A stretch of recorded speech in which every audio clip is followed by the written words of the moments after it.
Hola, buenas tardes. ¿Se escucha? Sí, señor.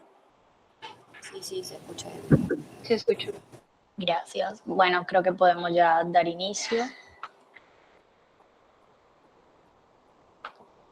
Bueno, el día de hoy vamos a hablar de traumatismo de tórax.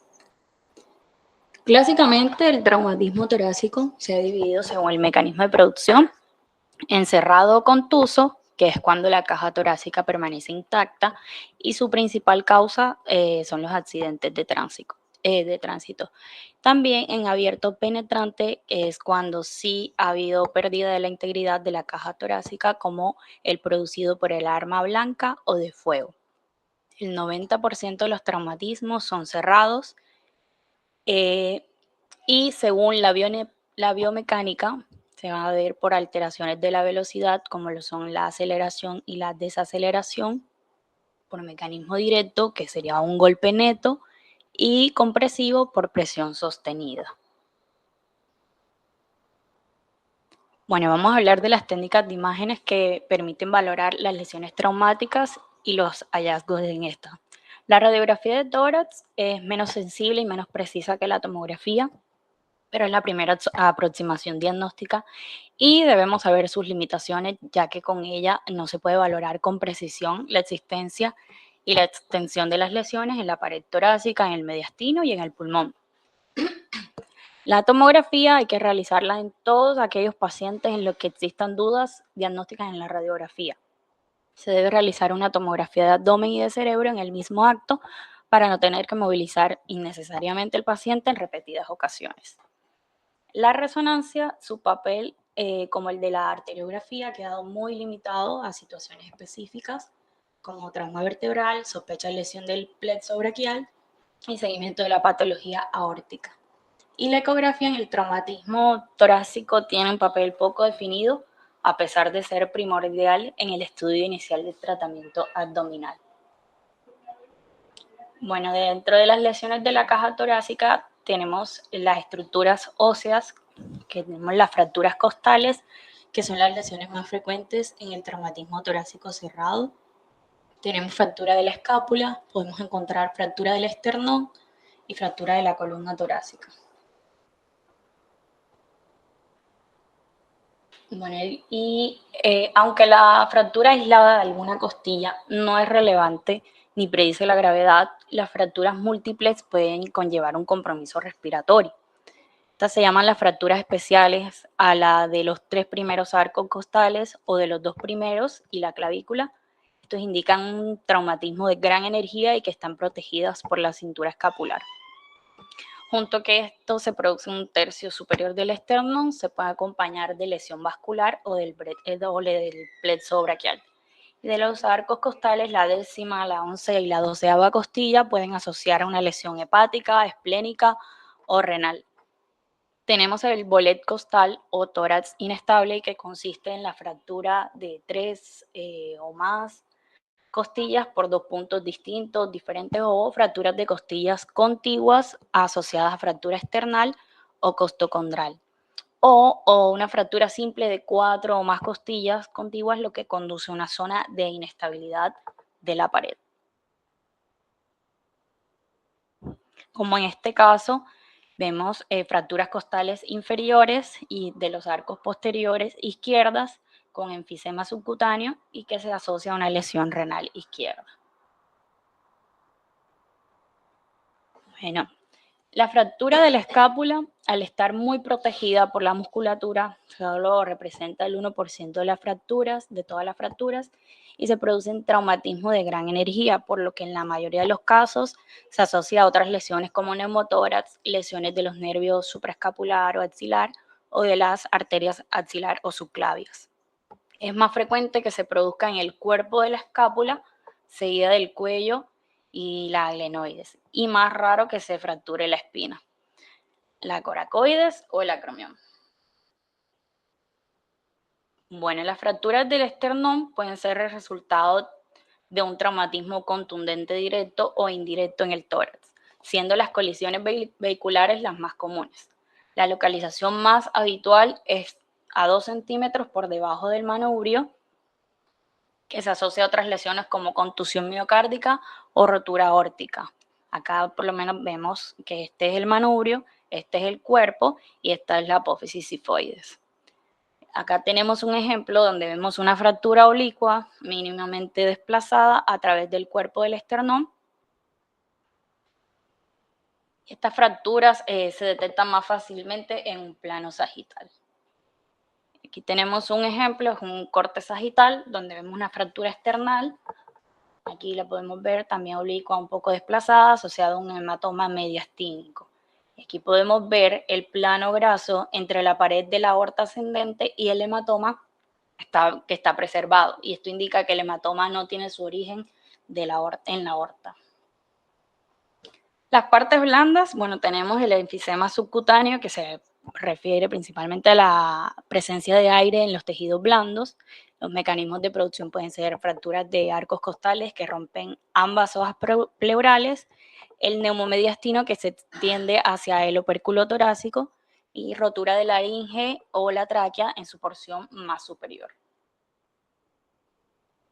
Bueno, por acá en la imagen es la RX de tora, donde el aire delimita estructuras de las partes blandas. Y la tomografía es más sensible, en la mayoría de los casos, permite identificar el punto de salida del aire desde el pulmón. Bueno, vemos acá un neumomediastino acá en la tomografía y enfisema en la ventana del pulmón, donde se delimita mucho mejor. Y acá vemos un enfisema masivo por lesión de la tráquea después de una intubación orotraqueal. Bueno, el hematoma se produce por compresión directa de las partes blandas o por rotura de estructuras vasculares arteriales o venosas de la pared del tórax, tras fracturas costales. En los hallazgos radiológicos se ven como unas masas de densidad de partes blandas de borde convexo hacia el pulmón. Si aumentan de tamaño, hay que realizar una angio-TC para valorar la posible existencia de un sangrado arterial activo. Esto, por ejemplo, tenemos una tomografía sin contraste donde se observa un hematoma convexo que desplaza la grasa pleural parietal y la grasa extrapleural. Además, se observan fracturas costales. La rotura diafragmática, entre los mecanismos de producción están el aumento brusco de la presión abdominal, el impacto lateral directo que deforma la pared, fragmentos de fracturas costales que penetran directamente en el diafragma.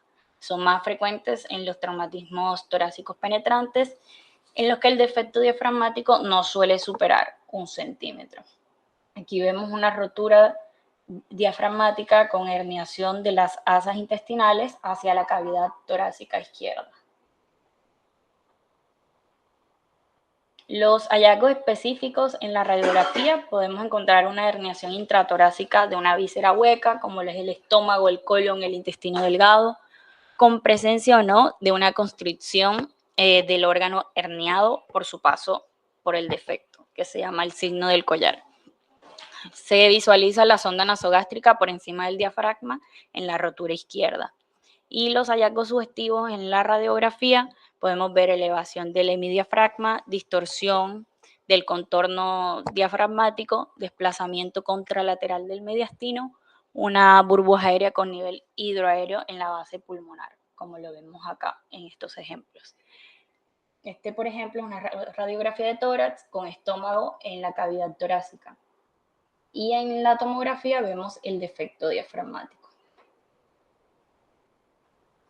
Bueno, las lesiones del plexo braquial. Se puede lesionar en fracturas vertebrales cervicales, como ya lo habíamos mencionado anteriormente, la clavícula o de los primeros arcos costales y da lugar a hematomas, pseudomeningoceles, edema de partes blandas o de raíces nerviosas. Tanto la radiografía como la tomo son difíciles de diagnosticar, pero la rezo es la técnica de elección ante la sospecha clínica. Acá tenemos un ejemplo, que tenemos un axial T2, coronal T2 y un coronal cogradiente, donde vemos una avulsión de la raíz nerviosa de C7 con formación de un meningocele y edema del músculo escaleno, ¿sí? Derecho, que muestra una intensidad T2 brillante una mayor intensidad. No sé si se alcanza a ver, aquí está. ¿Lo ven? La flechita, ¿me siguen? Sí. Bien. Dentro de las lesiones pleurales, vamos a hablar del neumotórax, que en realidad es aire en la cavidad pleural entre la pleura visceral y la pleura parietal. Aquí podemos ver la parietal y la visceral, y este sería el aire en la cavidad. Bueno, esta es la segunda lesión más frecuente después de las fracturas costales. Puede ocurrir en ambos traumatismos, tanto en el cerrado como en el penetrante, pero en mayor porcentaje en el penetrante. En los mecanismos de producción que hay un daño alveolar o rotura de la pared del alveolo, barotrauma, laceración pulmonar. Bueno, aquí en la radiografía podemos ver un área radiolúcida sin trama pulmonar con una pleura visceral visible. Aquí no sé si en los celulares se ve o algo así, pero aquí se ve la pleura visceral.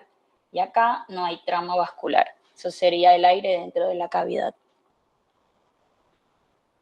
La localización de este aire del neumotórax depende de la posición del paciente, de la cantidad de aire y también de la existencia de adherencias pleurales o atelectasias.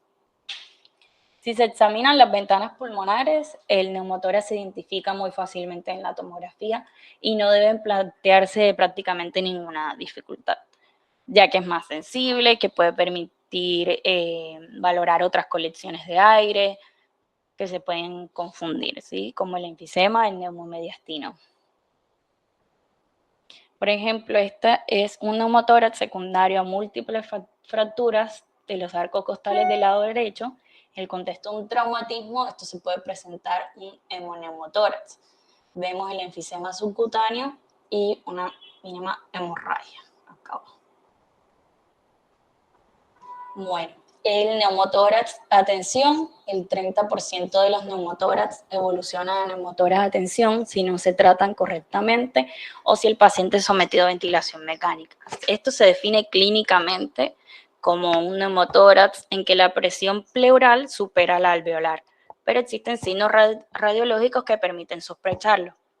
Esto quiere decir que hay un compromiso hemodinámico en donde hay una acumulación importante de aire en la cavidad pleural que genera una compresión extrínseca del mediastino, principalmente del corazón y de los grandes vasos. Por ejemplo, miren el parénquima pulmonar izquierdo totalmente colapsado con todas las estructuras mediastinales desplazadas contralateral. Esto es una emergencia médica, por lo que a veces no hay ni necesidad de evaluar al paciente con tomografía. Y bueno, la primera imagen que tenemos es la radiografía y portátil, porque esto casi siempre están inestables estos pacientes. El hemotórax aparece en un 20-50% en los traumatismos cerrados y en un 60-80% en los abiertos, a menudo varias horas después del traumatismo y suele ser bilateral. La tomografía es útil para determinar la naturaleza de ese líquido pleural en el contexto de un traumatismo mediante la valoración de la atenuación. La sangre en el espacio pleural normalmente tiene una atenuación de entre 35 a 70 unidades Hanfields. La medición de la atenuación del líquido pleural debe ser rutinaria en la interpretación de la tomografía de traumatismo torácico para distinguir el líquido simple de la sangre. Aquí, por ejemplo, tenemos esta tomografía donde estamos midiendo las unidades Hanfield, que tiene 36 unidades Hanfield. Y así que puede ser un componente hemático. A esto es lo que llamamos hemotórax, en una evaluación sin contrastes también. Bueno, tenemos la contusión, que es la más frecuente de las lesiones pulmonares graves que se producen en el traumatismo cerrado. Aparece en las regiones pulmonares cercanas a estructuras sólidas como las vértebras, las costillas, el hígado y el corazón. Bueno, esto consiste en la rotura de los pequeños vasos y las membranas del capilar alveolar, lo que conduce a una extravasación de sangre hacia el intersticio y los alveolos. Son áreas más o menos heterogéneas, mal definidas, de consolidación de espacio aéreo, semejantes a las neumonías, aunque de predominio en la periferia y con distribución no segmentaria. Estas pueden sobrepasar las cisuras. Como consecuencia de la ocupación de la vía aérea por sangre, no suele existir broncograma aéreo, que esta puede ser una de las diferencias. Pueden ser única o múltiple, focal o difusa, unilateral o bilateral. Se ven tempranamente a las 3 horas aproximadamente del postraumatismo, siempre en las primeras 24 horas. Si no se complican, comienzan a resolverse en 48 a 72 horas y desaparecen completamente en 1 o 2 semanas.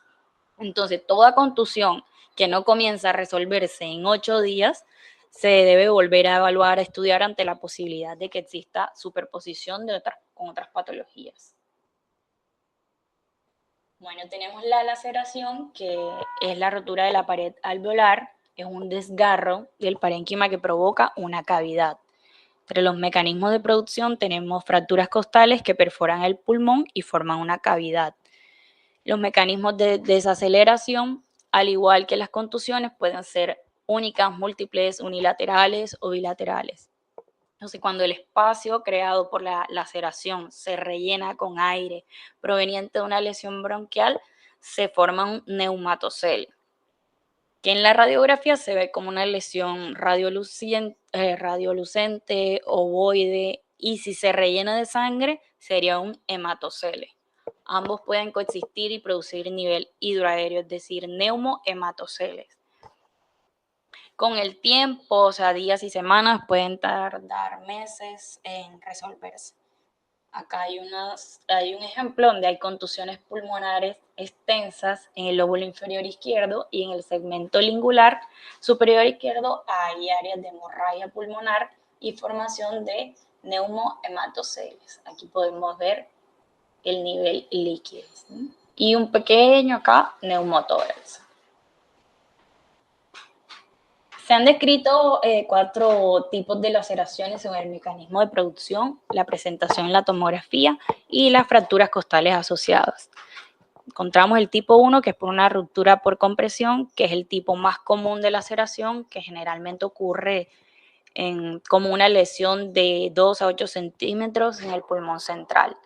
Tipo 2, cizallamiento por compresión, que el pulmón se comprime por compresión lateral contra la columna torácica, lo que produce una lesión tubular paravertebral en la parte inferior del pulmón. Tipo 3, por punción directa o penetración costal, ocurren con una costilla fracturada penetrante en las regiones periféricas. Y el tipo 4, desgarros por adherencia, se producen en lesiones repentinas en la pared torácica donde se han creado adherencias pleuropulmonares previas. Este es un ejemplo de una rotura por compresión, que vemos acá las cavitaciones. Este es un ejemplo de un joven con una herida por proyectil de arma de fuego, donde podemos ver en la ventana de partes blandas un objeto metálico en el hemitórax derecho. Se observa un derrame acá y engrosamiento pleural bilateral. Y acá en la ventana del pulmón podemos ver una consolidación lineal. La lesión es compatible con una laceración pulmonar y hemorragia en el trayecto de la bala. Se observa enfisema subcutáneo en la pared torácica derecha. Bueno, en el caso de una herida por arma de fuego en el pulmón, la lesión por proyectil es fácilmente visible debido a la diferencia de las características del tejido del pulmón lesionado con el tejido pulmonar sano restante. Las características del retroceso elástico del parénquima pulmonar: el área de la laceración comúnmente se reforma como un área redondeada de consolidación y es inusual ver la trayectoria lineal, pero entonces aquí vemos un claro ejemplo donde sí se puede ver una consolidación, una laceración también lineal por el trayecto del proyectil. Las lesiones traqueobronquiales son poco frecuentes, se asocian a otras lesiones graves.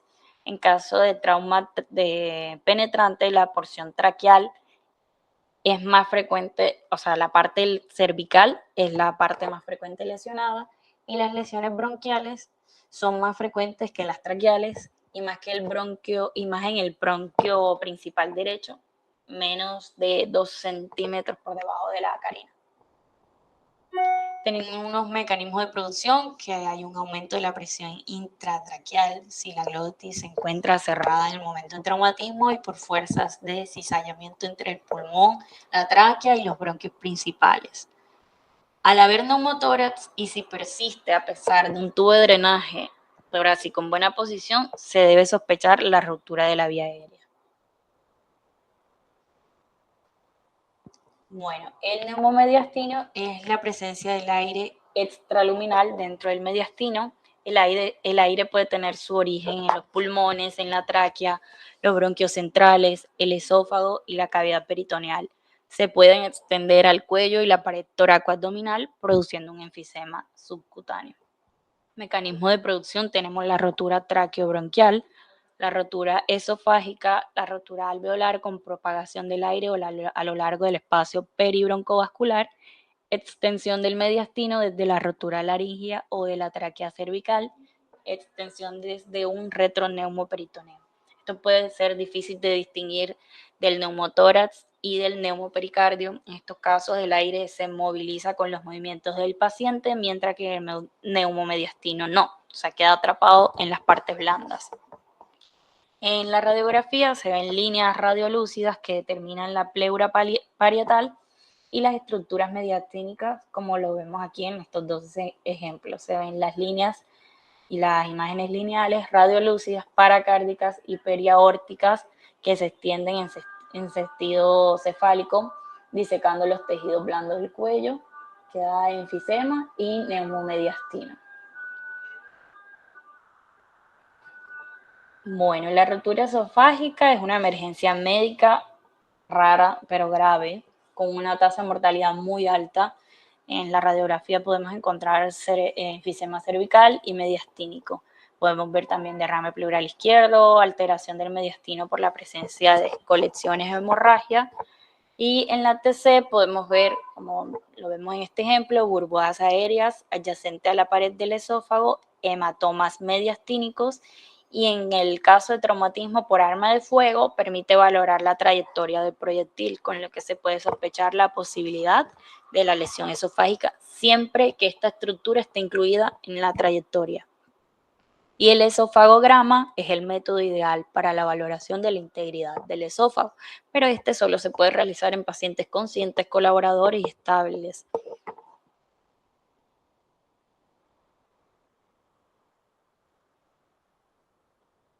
Bueno, la lesión aórtica torácica es la segunda lesión mortal después del traumatismo craneal. La lesión de la aorta torácica puede ser el resultado de un traumatismo penetrante o cerrado, siendo el cerrado el más común por desaceleración rápida, ejemplo, los accidentes automovilísticos y caída desde una gran altura y por lesión por aplastamiento. El 90% de los casos ocurre en el istmo aórtico, es decir, distal al origen de la subclavia izquierda. Luego le sigue la raíz aórtica, que es más peligrosa porque aumenta la mortalidad por el taponamiento cardíaco. Bueno, la lesión inicial es la íntima y si se extiende a la media y a la adventicia, se puede producir un pseudoaneurisma, independientemente del tipo de lesión. Puede aparecer un hematoma periaórtico. El valor de la radiografía no está en diagnosticar patología aórtica, sino de excluirla. Tenemos la tomografía, que tiene más sensibilidad y especificidad, ¿sí? Hay unos signos indirectos como el hematoma mediastínico, y los directos podemos ver el pseudoaneurisma, cambios abruptos en el contorno de la aorta, vemos la rotura intimal, un hematoma intramural, extravasación de contraste, disminución del calibre de la aorta descendente, que puede verse como una pseudocoartación, y doble luz aórtica. Aquí podemos ver la lesión de la íntima y acá ahí donde se produce un pseudoaneurisma. Vieron que casi siempre es en el istmo, que es distal al origen de la subclavia izquierda. Este es un ejemplo, un dolor en el pecho severo después de un traumatismo torácico cerrado debido a un accidente automovilístico, donde podemos ver una pequeña protrusión bien definida de la aorta descendente proximal, justo distal al origen de la arteria subclavia izquierda, acorde con un pseudoaneurisma. ¿sí? Que sería entonces el subaneurisma aórtico, la ruptura aórtica contenida por la adventicia o el tejido periaórtico. Podemos ver en axial, en coronal y en sagital se ve mucho mejor. Bueno, la lesión cardíaca o pericárdica es la más frecuente, es la contusión, pero puede existir lesión de las coronarias, rotura pericárdica de una pared cardíaca o del tabique, las lesiones valvulares y arritmias. La tomografía valora la presencia de neumopericardio, hemopericardio o sangrado arterial activo y un eco transtorácico o transesofágico valora la existencia de los defectos de la pared cardíaca, las fracciones de eyecciones bajas, los movimientos de las válvulas, los aneurismas ventriculares. ¿Sí? El neumopericardio, la tomografía, por su capacidad de visualizar el pericardio, permite realizar el diagnóstico diferencial con neumomediastina. Acá podemos ver el ejemplo de un derrame pericárdico donde si ponemos las unidades ROI, tenemos 40 unidades Humphrey, ¿sí? Bueno, y este sería un ejemplo a un hombre con una lesión por arma blanca, o sea, un cuchillo. Hay una herida cutánea, hay una interrupción de la superficie cutánea del tórax y el neumopericardio subyacentes son compatibles, una herida pericárdica o cardíaca. Aquí podemos ver el neumopericardio y el mismo derrame pericárdico. Listo. Muchísimas gracias. ¿Alguna duda? Saben que lesiones es muy frecuente verlas en casi todas las lesiones. O sea, a veces no confundirla de pronto con una neumonía, sino ver el antecedente traumático para poder decir, y eso es lo que mayormente preguntan los de la guardia, si cuando tienen alguna fractura costal, decir, ¿tienen contusión? Díganle que sí, porque eso más que todo es secundario al traumatismo. También. Gracias, doctora. Gracias, Lu.